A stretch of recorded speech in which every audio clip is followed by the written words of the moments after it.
नमस्कार, वक्त हुआ है मसला का और मैं हूं आपके साथ गौरव राजेंद्र। हरियाणा निकाय चुनाव में इस बार कांग्रेस और बीजेपी के बीच में टक्कर दिखाई दे रही है। आपको बता दें कि गुरुग्राम की बात करें तो यहां पर नगर निगम में मेयर प्रत्याशियों के बीच में कड़ा मुकाबला देखने को मिल सकता है। तो वहीं दोनों महिला प्रत्याशी पंजाबी समाज में सुनार बिरादरी से हैं। मुकाबले में बीजेपी और कांग्रेस में से सीट किसके हिस्से आएगी ये तो आने वाला समय बताएगा। लेकिन लोकसभा और विधानसभा के चुनाव से निकाय इलेक्शन की तुलना जानकार सही नहीं मान रहे, क्योंकि यह लोकल मुद्दों को लेकर लड़ा जाने वाला चुनाव है। नगर निगम के 9 लाख से अधिक वोटर्स इस बार अपनी मेयर चुनेंगे और साथ ही निकाय चुनाव में नामांकन प्रक्रिया संपन्न होने के महज अगले ही दिन कांग्रेस के लगातार बड़ा झटका यहां देखने को मिल रहा है। 2 बार मुख्यमंत्री के खिलाफ कांग्रेस के टिकट पर विधानसभा चुनाव लड़ चुके पार्टी के जिला संयोजक तरलोचन सिंह और पूर्व जिला अध्यक्ष अशोक खुराना ने अपनी टीम के साथ कांग्रेस को अलविदा कह दिया। तो वहीं साथ ही दोनों ने पार्टी के नेताओं पर भी गंभीर आरोप चढ़े हैं। इससे कांग्रेस की अंदरूनी फूट का भी संगठन की कमी का असर भी खुलकर सामने आता दिखाई दिया है। तो कल तक पार्टी के लिए वार्ड प्रत्याशी ढूंढने वाले इन नेताओं के अचानक पार्टी छोड़ने से शहर की राजनीति की आबो हवा बदल गई है। सवाल यहां पर बहुत सारे हैं। सवाल ये भी है कि आखिरकार इस बार नगर निकाय चुनाव में कौन किसे टक्कर देता हुआ साफ तौर पर नजर आ रहा है, कौन किस पर भारी पड़ता नजर आ रहा है। लेकिन जानकारों की माने तो कांग्रेस और भारतीय जनता पार्टी के बीच में कांटे की टक्कर कही जा रही है। मसला में चर्चा की शुरुआत करते हैं और अपने पैनल में जुड़े हुए मेहमानों का तारुफ आपके साथ करा देता हूं। और हमारे साथ रामराजू शर्मा जी हैं, प्रवक्ता बीजेपी की तरफ से हमारे साथ जुड़ रहे हैं, बहुत स्वागत है सर आपका। योगेश सिहाग जी हैं, प्रवक्ता कांग्रेस की तरफ से जुड़ रहे हैं, बहुत स्वागत है सर आपका भी। अबिता दोजा और प्रवक्ता आम आदमी पार्टी के तौर पर हमारे साथ जुड़ रहे हैं, बहुत स्वागत है मैम आपका भी।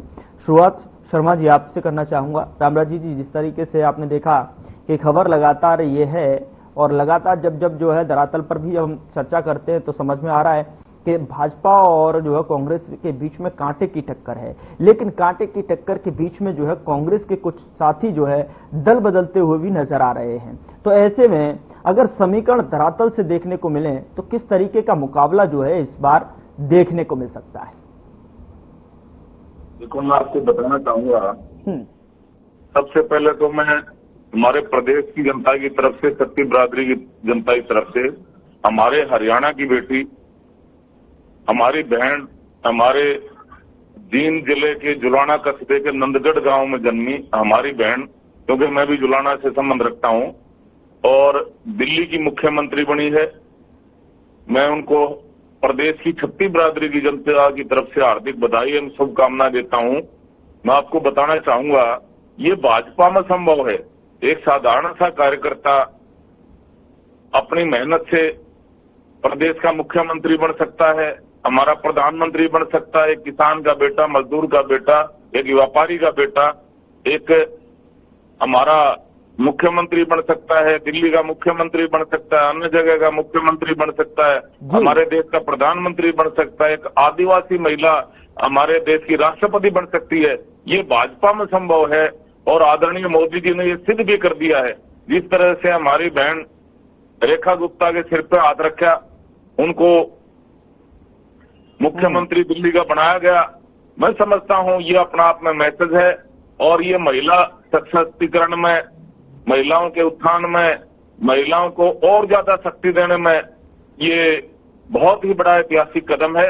ये 70 करोड़ जनता जो हमारी आधी आबादी हमारी बहनों की है, महिलाओं की है, उनके लिए भी बहुत बड़ा मैं समझता हूं तोहफा है। जिस तरह से 3 तलाक खत्म किए, महिलाओं के लिए बहुत सारी विकास कार्य शुरू करे, भाई लखपति दीदी योजना शुरू करी, उधर से महिला सखी योजना शुरू करी, हमारे मुख्यमंत्री जी हमारी बहनों के लिए कोथली लेके गए। मैं समझता हूं बहुत ही ऐतिहासिक कदम है और हमारे पूरे हरियाणा में लड्डू बंट रहे हैं, हमारे जींद में, जुलाना में लड्डू बंट रहे हैं। भाई हमारी छोरी दिल्ली की मुख्यमंत्री बन गई, हमारी छोरी दिल्ली की मुख्यमंत्री बन गई। मैं समझता हूं ये बहुत बड़ा ऐतिहासिक कदम है और इसके लिए मैं माननीय हमारे विश्व के सबसे लोकप्रिय और ताकतवर प्रधानमंत्री आदरणीय नरेंद्र मोदी जी को मैं इसके लिए हार्दिक आभार प्रकट करता हूं पूरे प्रदेश की जनता की तरफ से। और जिस तरह से उनकी अगुवाई में हमारा देश बहुत आगे बढ़ रहा है। रक्षा के क्षेत्र में आत्मनिर्भर हो गया, आर्थिक दृष्टि से हम मजबूत हो गए, एक भव्य ऐतिहासिक राम मंदिर का निर्माण हो गया, धारा 370 और 35 जम्मू कश्मीर से हटाई गई है।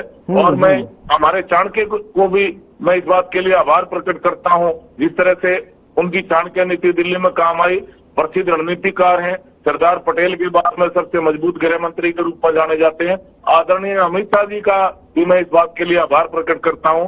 हमारे संगठन का भी, जिस तरह से हमारे संगठन ने मजबूती दिखाई, आदरणीय मनोहर लाल जी वहां पे मोर्चा संभाले थे और उन्होंने सबकी ड्यूटी लगाई। और हमारे मुख्यमंत्री जी हमारे जो युवाओं के हृदय सम्राट हैं, बहुत ही मिलनसार हैं, छत्ती बिरादरी को साथ लेके चलते हैं। जिस तरह से वो मुख्य वक्ता के रूप में हरियाणा की तरफ से गए, उन्होंने केजरीवाल जी की झूठ का पर्दाफाश किया। जिस तरह से उन्होंने हमारी जमुना मैया को कोसा था, भाई इसमें हरियाणा जहर मिला के भेज रहा हरियाणा सरकार, और माननीय मुख्यमंत्री जी उनकी झूठ का पर्दाफाश करा और वहां पर अंतिम छोर तो गए, यमुना मैया का जल भी पिया और उनको केजरीवाल को ललकारा भी। भाई मैं केजरीवाल जी आप आइए, हम आपको शुद्ध पानी भेज रहे हैं, आप भी वहां पे जहां पे महात्मा गांधी जी विराजमान है वहां आप यमुना नदी का पानी पिए, यमुना मैया का, और इसमें नहाइए। और आज बड़े खुशी का दिन है, आदरणीय बहन हमारी जो दिल्ली की मुख्यमंत्री बनी है, उसने यमुना मैया के वहां पे घाट पे पूरे मंत्रिमंडल के साथ में यमुना मैया की आरती उतारी है। ये बहुत ही हमारे लिए खुशी का पल है और मैं समझता हूं इसका असर निकाय चुनाव में हरियाणा में छोटी सरकार में बनेगा। और ये सुनामी आ गई है, सुनामी, ये मोदी जी ने सुनामी आगे कर दी है, क्योंकि जिस तरह से मोदी जी फैसले ले रहे हैं धड़ाधड़, क्योंकि ये सपने में भी नहीं सोचा था भाई साधारण कार्यकर्ता एक इतने बड़े पोस्ट पे विराजमान हो जाएगा। क्योंकि कांग्रेस में तो राजा बेटा राजा बनेगा, मुख्यमंत्री का बेटा मुख्यमंत्री बनेगा, सीएम का बेटा सीएम बनेगा, ये कांग्रेस में है। हमारे यहाँ पे एक साधारण सा कार्यकर्ता कुछ भी बन सकता है और वो अभी हमारी बहन ने सिद्ध भी कर दिया। क्योंकि छात्र जीवन से वो एबीवीपी जो हमारी भारतीय जनता पार्टी की छात्र इकाई है, वहां से उन्होंने अपना जीवन शुरू करा। उसके बाद में वो युवा मोर्चा में रही, महिला मोर्चा में रही। ठीक है, आपका कहना है कि जिस तरीके से जो है आज जो है तस्वीर देखने को मिली है दिल्ली से, जो है पूरे देश ने जो तस्वीर देखी है उसका कहीं ना कहीं असर जो है इम्पैक्ट हरियाणा के निकाय चुनाव में पड़ता हुआ स्पष्ट तौर पर दिखाई देगा। ठीक है, मैं आऊंगा आपके पास में बाकी और सवालों के साथ में, क्योंकि और मेहमान भी हैं, उनसे भी मुझे थोड़ी सी गुफ्तगू कर लेते हैं धरातल की समीकरण को लेकर। जो है योगेश जी, मैं आपसे जानना चाहता हूं कि जिस तरीके से शर्मा जी ने कहा कि अब देखिए भारतीय जनता पार्टी का कितना बड़ा जो है रूप दिखाई दे रहा है और यहां पर कार्यकर्ता भी जो है बड़े पद तक, बड़े ओहदे तक जो है आसानी से पहुंच सकता है, जनता की सेवा कर कर सीधे तौर पर अच्छे पद पर पहुंच सकता है। लेकिन आपके यहां पर राजा के बेटा राजा, उन्होंने ये कहा। दूसरा सवाल ये कि तमाम सारे विकास योजनाओं को जिस तरीके से धरातल पर अंतिम व्यक्ति तक पहुंचाने की कोशिश बीजेपी कर रही है, उसका सीधा फायदा कहीं ना कहीं छोटी सरकार के रूप में निकाय चुनाव में देखने को मिल सकता है। योगेश जी। बिल्कुल गौरव जी, मैं इनकी काफी बातों से सहमत हूँ, क्योंकि देखिए आज बल्कि मोदी जी का कद छोटा कर रहे हैं। उनका तो यूएनओ में पूरा इंटरनेशनल लेवल पे भी मुझे लगता है उनको पूरा जो प्रधानमंत्री से भी बड़ा कद अमेरिकी राष्ट्रपति ने मान लिया, जब हमारे बेरोजगार युवा साथी जो रोजगार की तलाश में सबसे ज्यादा हरियाणा पंजाब के छोड़ के गए थे। हमारे मतलब इतनी हैरानी होती है कि बेड़ियां लगा के जिस तरह से लौटे, और वो आज वो सरकार अमेरिका की वजह से आज ट्रंप के से इतना बह खा रहे हैं। हमारी शेयर मार्केट बुरा हाल हो गया है, सही कह रहे, रुपया आज इस स्तर पे आ गया है। आप ये पाखंडी लोग हैं।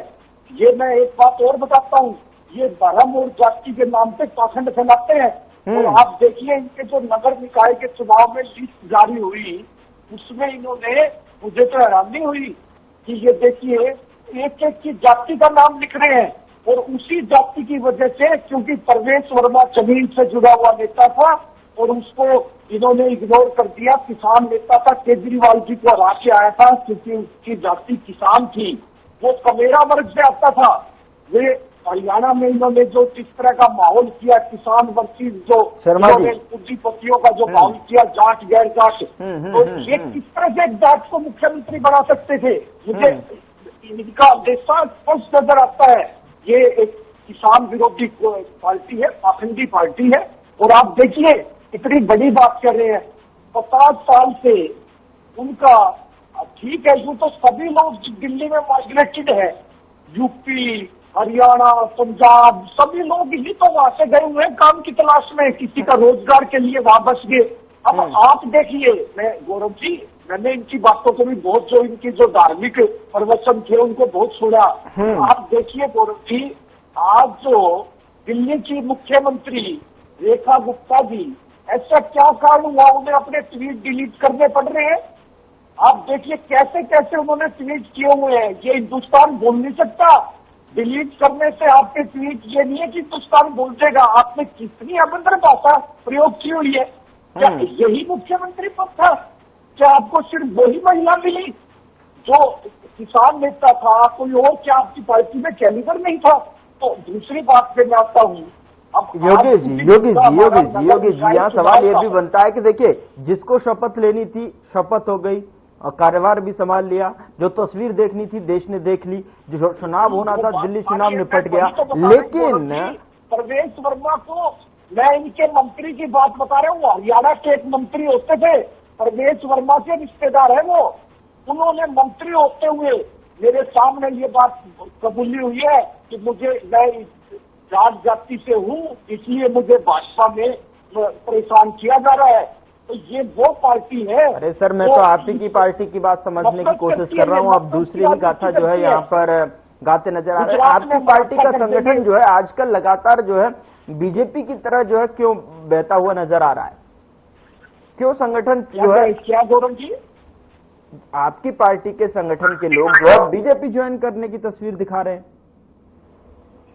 आप जो है दूसरे के मुखालफत कर रहे हैं कि उनको देखिए मुख्यमंत्री नहीं बनाया गया। सुनिए तो आप हमारी बात में सुनिए। हाँ, सुनाइए। पार्टी से टिकट ही नहीं मांग रहे थे, मेयर की टिकट वो भाजपा से मांग रहे थे।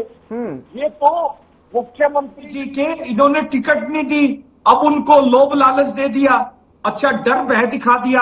अब फरीदाबाद का घोटाला आज हमारे प्रदेश अध्यक्ष उदयभान जी ने उजागर किया है।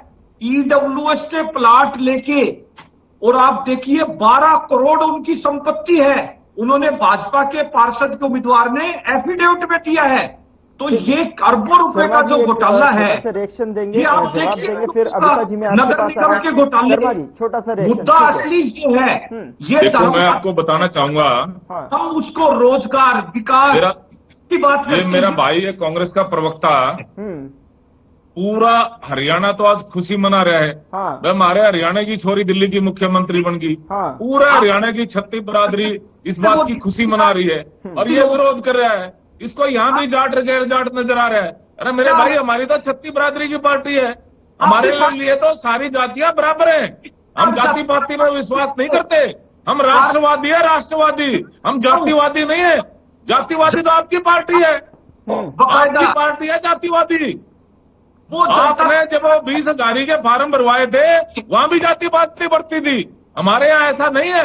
हमारे यहाँ तो हमारे राष्ट्रीय सचिव आदरणीय धनखड़ साहब जाट समाज से है। हमारे दो शर्मा जी वो तो कह रहे हैं राज्यसभा जाट समाज से है। हमारे 2 कैबिनेट मंत्री कहाँ पर किस तरीके की शपथ दिलानी, थोड़ा सा उनसे सलाह ले लेते। वो बता रहे हैं कि किस तरीके से जो है सिस्टम में लाना चाहिए था। शर्मा जी, हमारे यहाँ जातिवाद है, हम राष्ट्रवादी है, राष्ट्रवादी, हम जातिवादी है। बहरहाल मुद्दा जो है, ठीक है sir, back to the point, जो है जो मुद्दा है नगर निकाय को लेकर है। हम दिल्ली की तरफ जो है आपने मोड़ दिया, यूटर्न लेना पड़ेगा वहां से। अविता जी मैं आपके पास आ रहा हूं। नगर निकाय के चुनाव को लेकर जिस तरीके से स्पष्ट तौर पर तस्वीर दिखाई दे रही है, जानकार भी बहुत सारे विद्वान ये भी कह रहे हैं कि देखिए, जिसका प्रभाव जो है केंद्रों में रहता है, जिसका प्रभाव राज्य की सत्ता में रहता है, उसका ही प्रभाव कहीं न कहीं इस स्थानीय चुनाव में भी देखने को मिलता है। क्योंकि इसमें स्थानीय मुद्दे हावी होते हैं, जनता से जुड़े हुए मुद्दे हावी होते हैं, गली मोहल्ले से जुड़े हुए मुद्दे हावी होते हैं। तो क्या जो है इम्पैक्ट बहुत सारे जो चुनाव, हालिया चुनाव जो है दिल्ली समेत जो है हरियाणा में भी देखने को मिले हैं, विधानसभा के चुनाव हुए हैं, उसका इम्पैक्ट कितना पड़ेगा और आम आदमी पार्टी का स्टैंड क्या कुछ कह रहा है?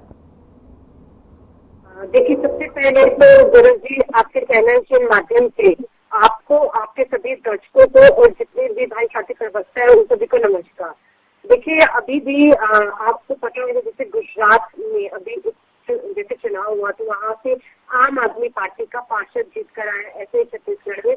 तो इस तरीके से देखिए ये दिल्ली के चुनाव के बाद भी हमारे जो स्थानीय निकाय के चुनाव में हमारे आम आदमी पार्टी के पार्षद जीत कर आ रहे हैं, एक बात। दूसरी बात देखिए, निकाय चुनाव में स्थानीय मुद्दे और आपकी स्थानीय छवि बहुत मैटर करती है। यही कारण है कि देखिए 1992 और 93 में 73 और 74 कॉन्स्टिट्यूशनल संवैधानिक जो हमारा कमिटमेंट था, उसके तहत जो सरकारों की जो लोगों की भागीदारी बढ़ाने के लिए तीसरे स्तर पर ये सरकारें आती है। उनका मुख्य काम होता है किस तरीके से स्थानीय मुद्दे जैसे कि जल भराव, गंदगी या जो मोहल्ले में जो शिक्षा है या उसके तहत अगर कोई स्वास्थ्य का केंद्र है या और भी जो स्थानीय काम होते हैं वो कराए जाए। तो जो भी व्यक्ति प्रभावशाली होता है जिससे स्थानीय लोग अपने बहुत आराम तरीके से बहुत आराम से वो बात कर सकते हैं, तो ऐसे लोगों का चुनाव आमतौर पर लोग करते हैं। और आपने देखा भी होगा कि सबसे ज्यादा यहाँ पर अगर कोई पार्टी से भी नहीं है, निर्दलीय भी अगर लोग आते हैं तो जनता उनको स्वभाव के बेसिस पर, उनके आचरण के बेसिस पर किस तरीके का जुड़ी लगाव और किस तरीके का काम वो लोगों के लिए करते हैं, उस तरीके की चीज हासिल करते हैं। और यही कारण है कि सबसे देखिए निकाय चुनाव बहुत महत्वपूर्ण होते हैं। यहाँ पर हमें बात करनी चाहिए कि देखिए आरक्षण बन गया, 25 साल हो गए हम, इससे 1/3 भागीदारी महिलाओं के लिए है, पर फिर भी उस तरीके से महिलाएं नहीं आ पाती जो कि आनी चाहिए। मैं आपके माध्यम से आज जो दिल्ली की हमारी मुख्यमंत्री बनी है रेखा गुप्ता जी को, उनको बधाई देना चाहती हूँ, शुभकामनाएं देना चाहती हूँ और साथ साथ ये भी कहना चाहती हूँ, निवेदन करना चाहती हूँ कि किस तरीके के ट्वीट उनके थे। देखिए राजनीति में वैसे ही बहुत कम महिलाएं हैं। 10 साल के कार्यकाल में बीजेपी ने सिर्फ एक मात्र महिला मुख्यमंत्री दी है। उनसे निवेदन है कि जिस तरीके से वो पार्षद की जब वो मीटिंग थी वो माइक तोड़ रही थी, जो स्टैंड था वो तोड़ रही थी, तो बोला करके बड़ा संयम और सहजता की पोजीशन है, लोग उनसे सीखते हैं। तो उनसे अनुरोध होगा कि वो महिलाओं के लिए मुद्दे उठाए, महिलाओं की सुरक्षा के लिए बात करें। आज दिल्ली के अंदर आप ये देखिए पूरे भारतवर्ष में केंद्र में बीजेपी है, दिल्ली में भी इनका है और क्या नाम है अब मुख्यमंत्री वो है, क्योंकि सबसे बड़ा प्रश्न है। और जिस तरीके से अभी एक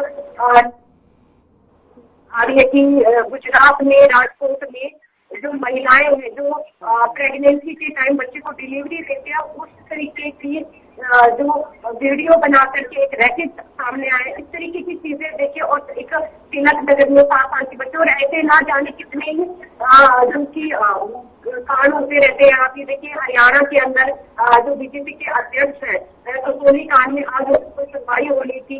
तो देखिए कि इस तरीके की चीजें अगर राजनीतिक पार्टियों में इस तरीके के लोग होंगे तो महिलाओं का भागीदारी सुनिश्चित नहीं हो पाएगा। तो नगर निकाय चुनाव जो है वो अपडेट होगा। मैं आपसे अनुरोध जी मैं आ रहा हूँ आपके पास में। शर्मा जी दूसरी बात तो जनता के सामने कहिए। दूसरी बात आप ये देखिए कि जो रेखा गुप्ता जी है, देखिए उन्होंने एक बड़ा, मैं आज उनके ट्वीट पढ़ रही थी जो पुराने उन्होंने डिलीट कर दिए। एक तो आपने क्यों डिलीट किया, इसका मतलब आपने कुछ तो कमी है।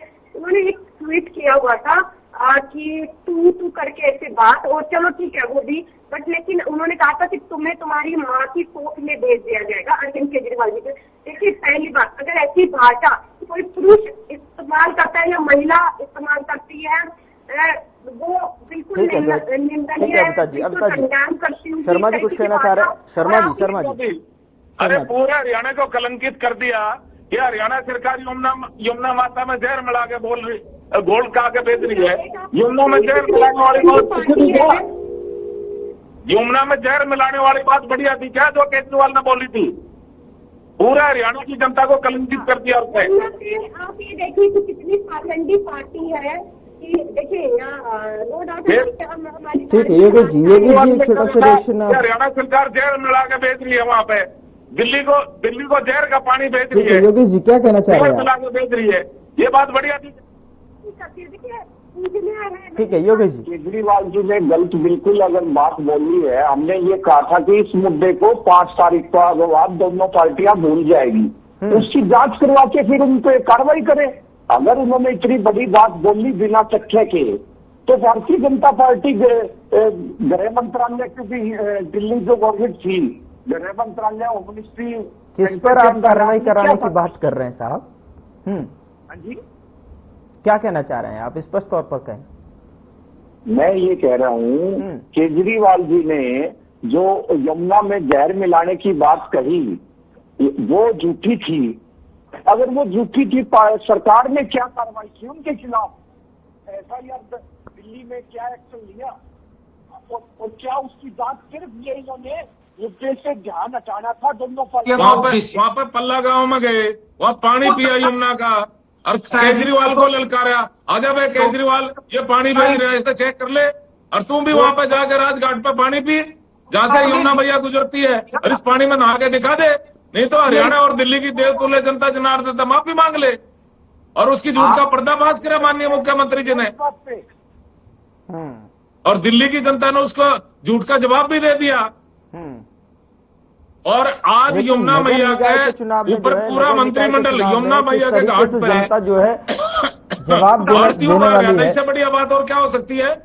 घोटाले भाजपा सरकार में हो रहे हैं। आज देखिए वो इतने अरबों के प्लाट लिए बैठे हैं, जिसकी इतनी बड़ी संपत्ति है, 12-12 प्लाट EWS के इनका उम्मीदवार फरीदाबाद से भारतीय जनता पार्टी का, उसने एफिडेविट में अपनी 12 करोड़ की संपत्ति दी है और प्लाट अडप लिए सरकारी। ठीक है, फाइनल कमेंट, फाइनल जवाब ले लेता हूं। शर्मा जी